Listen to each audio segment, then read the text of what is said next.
అందరికీ వందనాలు. మనం స్టార్టింగ్ ప్రేయర్ చేసుకొని ప్రార్థనని స్టార్ట్ చేద్దాం. మమ్మల్ని మిక్కిలిగా ప్రేమించిన మా ప్రియ పరలోక తండ్రి, అక్కడ ఎవరండి ఆ బండ్లను ఎలా పెట్టింది? ఆయన్ని తీయండి. ఇక్కడ కారు అక్కడ పెట్టింది, కారు కొంచెం అటు పెట్టండి. అక్కడ ట్రాఫిక్ జామ్ అవుతుంది, ఆయన్ని మీరు కానివ్వండి. మమ్మల్ని మిక్కిలిగా ప్రేమించిన మా ప్రియ పరలోక తండ్రి, మీ బంగారు పదానికి వందనాలు. ఇక్కడ మమ్మల్ని చేర్చినందుకు వందనాలు. అలాగే ఆ సౌండ్ సిస్టమ్స్ అనే సౌండ్ తగ్గియండి. మ్యూజిక్ పాటలు పాడేటప్పుడు మంచిగా కొట్టాలి. సౌండ్స్ తగ్గియండి, బయట డిస్టర్బెన్స్ అవుతుంది. కానివ్వండి. ప్రేమించిన మా ప్రియ పరలోక తండ్రి, మీ బంగారు పాదాలకి వందనాలు. ఏ ఆటంకం రాకుండా మీరే కాపాడండి. అలాగే అయ్యగారండి, మనం ఒక అయ్యగారిని గెస్ట్ గా పిలిచాం కదా, అయ్యగారు వచ్చారు. అందరు చెప్పండి, అయ్యగారు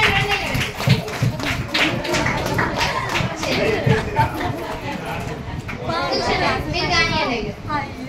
ఏంటి డేవిడ్ గారు మొత్తం డిస్టర్బ్ చేస్తున్నారు ప్రేయర్ ని? ఏం లేదు దగ్గర ట్రాఫిక్ జామ్ అయిందని, సౌండ్స్ ఎక్కువైనాయని ఫోన్ చేసి తిరుగుతున్నారు. డిస్టర్బ్ లేదు, మీరు కానివ్వండి. మమ్మల్ని ఏ ఆటంకం రాకుండా కాపాడమని శ్రమలో పెడుతున్నాం తండ్రి. ఇప్పుడు మనం పాట పాడుతున్నాం. రాజా నీ సన్నిధిలోనే ఉంటానయ్యా,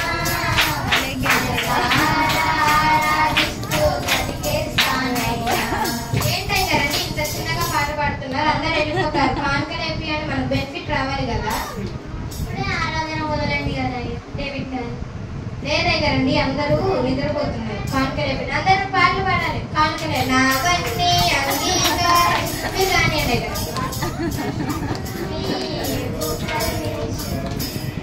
అందరూ బైబిల్ ఓపెన్ చేస్తే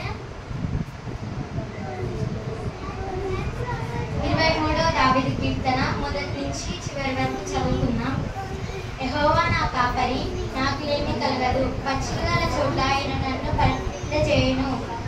శాంతికరమైన జలముల యొద్ద నన్ను నడిపించుచున్నాడు. నా ప్రాణమునకు ఆయన సేద తీర్చుచున్నాడు.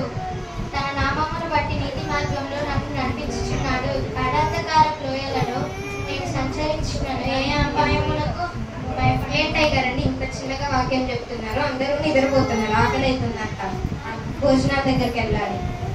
ఇప్పుడే కదండి మొదలు పెట్టింది, అయిపోయింది కదండి. లేదు అయ్యారండి, భోజనాల దగ్గరికి వెళ్ళాలి. అందరూ వెళ్ళి భోజనాలు చేయండి. భోజనాలు అయిపోయినాక మీరు కానీ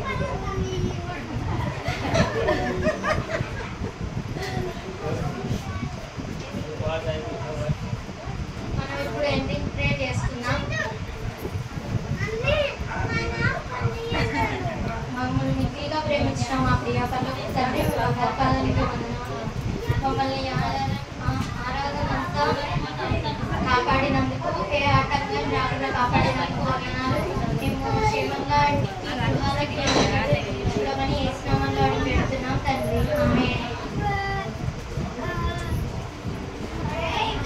మరుసటి రోజు యోనా గారు చనిపోయారు.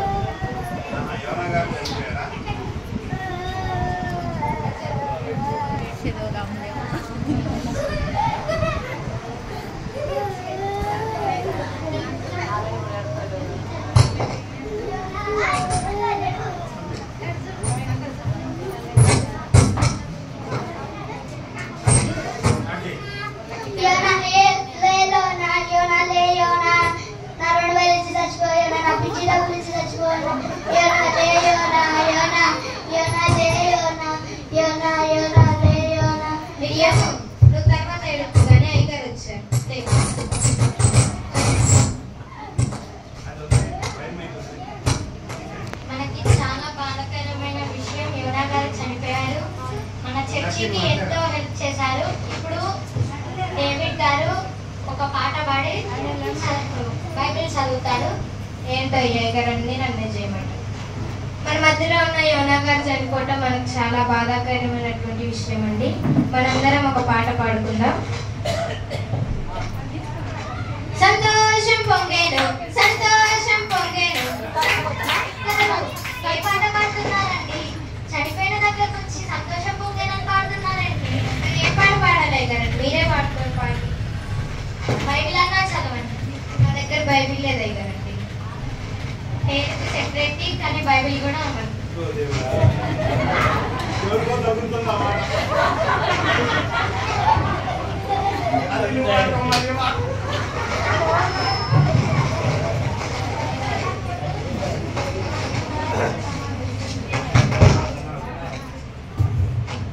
మనమందరం బైబిల్ ఓపెన్ చేసుకున్నట్లయితే ఎఫెసీలకు రాసిన పత్రిక 5వ అధ్యాయం 31వ వచనం చదువుకుందాం.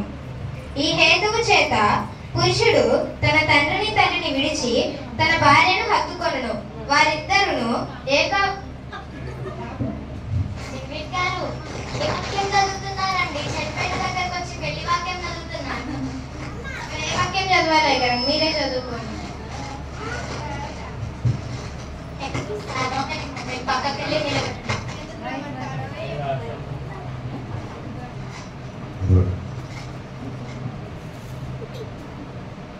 అందరం కళ్ళు మూసుకుంటే ఇప్పుడు ప్రార్థన చేసుకున్నాం. మన మధ్యలో యోనా గారు లేరు కాబట్టి మనకి చాలా బాధాకరమైన విషయం. మనం ప్రార్థన చేసుకున్నాం. యోనా ఆత్మను దీవించి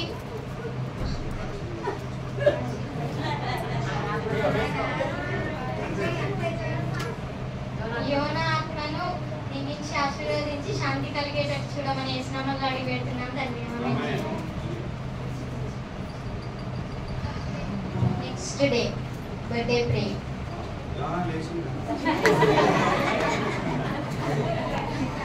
తర్వాత